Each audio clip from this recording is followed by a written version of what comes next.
we're talking about a state here, that's Plateau State, that was perhaps one of the most peaceful states in the country at some point, and was seen largely as Nigeria's home of tourism. I just want, before we even get into what's going on now, let's start with what exactly led to all of these attacks now that we're seeing in Plateau State. To put it in context, I actually did my youth service, so many years back in Jos, Plateau State, and then, of course, it was known, and of course, it was, the beacon of peace and serenity in this country. But all of a sudden, all the devils were unearthed, and then back to your question, I think that what is happening in the Plateau is a consequence of unresolved, old grievances. Then, of course, unresolved issues that go back to, probably,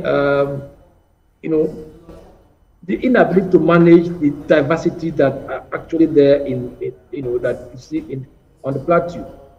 Plateau State, of course, is home for so many, ethnicities, including the ones some people see want to refer as indigenous and settler relationship that you need to really, be able to explore. Now, you see, the unresolved grievances I'm talking about is the fact that going back up to that point when we had this Yelwa Dam crisis that almost engulfed the entire state, that should be around 2001 or thereabout, I can't remember. The issues then have not been able. We've not been able to resolve them. The successive governments in that state, and of course, even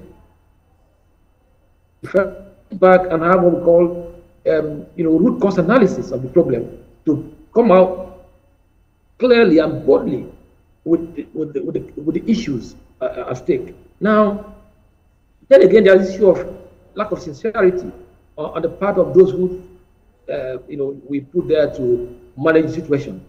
People who are not able to, come out sincerely to address issues, or who don't have the boldness, to call out issues as they are. Now, when you have this, it's like a potpourri of factors here, and it remains unsolved. And as long as you don't resolve those issues underneath, you won't be able to deal with the symptoms. But what we are seeing today on a daily basis is just the symptoms, of the unresolved old grievances. I think this is my first reaction. So you think that this is more of a fallout of pre-existing issues and not necessarily herders farmers clashes, as some have now tagged it? Come again. I didn't get the last bit of the question. Some people have said that this is more or less, farmers herders clash, and that it is a battle for resources. But you have said that it is an ethnic issue, a fallout of past grievances. Do you agree that there is also the farmers herders, dimension to this crisis? No, of course, the issue of farmers herders are part of the grievances we are talking about. It's part of the land use issues. Because land is at the heart of this problem. Land, how to manage land. Who owns the land? Who has the right to the land and water? Now, you have the indigenous who see the place as their ancestral homes, who see the land as theirs, where they cultivate their crops and everything. And then you have people also who say they have been there, that they have settled, and that they are no longer, you cannot call them, settlers or whatever, that place is equally their home, that they have a right to practice their cultural, socio-economic life. So, but that's what I'm trying to say, that we have not been able to manage this diversity. You have people who say they are the indigenous. You have those who they call settlers. And then the settlers have the cattle. The indigenous have the farms. So now, who has the right? Whose right is being breached? So this is the issue. So if you're not able to resolve this question, if you're not able to show the sincerity of purpose to say, look, I had to be firm enough to say, you are right or you are wrong, or this is what's going to happen or not. But what we normally do is, once there's a problem, we tend to just solve the issue or that particular issue, and then we move on. then of course you have not solved any problem, because as long as you have not resolved that key underneath issues of land use, of headers thinking that they have the right to head their cattle, and farmers saying it's their right to cultivate their farm. So this is the issue. How do we resolve them? This is where the fine art of statecraft comes in. So we must bring to bear that statecraft. And from what you from all that you've said, if we were to unpack it, it also seemed like before it became a security issue, it was initially an administrative issue where governors, administrations before now did not properly deal with these issues and at least put their foot down to say this is what is yours and this is what is yours, and that's what I'm getting from what you're saying. It was first an administrative issue before it became a security issue, but now that it is a security issue, we've seen incessant attacks in different local governments. I'm wondering, because just almost a day, if not more, maybe hours after the last attack, I think it was in Bokos, where the chief of defense staff or chief of the air staff went there. Just a few hours after that, there was another attack in Bassa, almost as though the attackers were saying, we want to show you what we can do.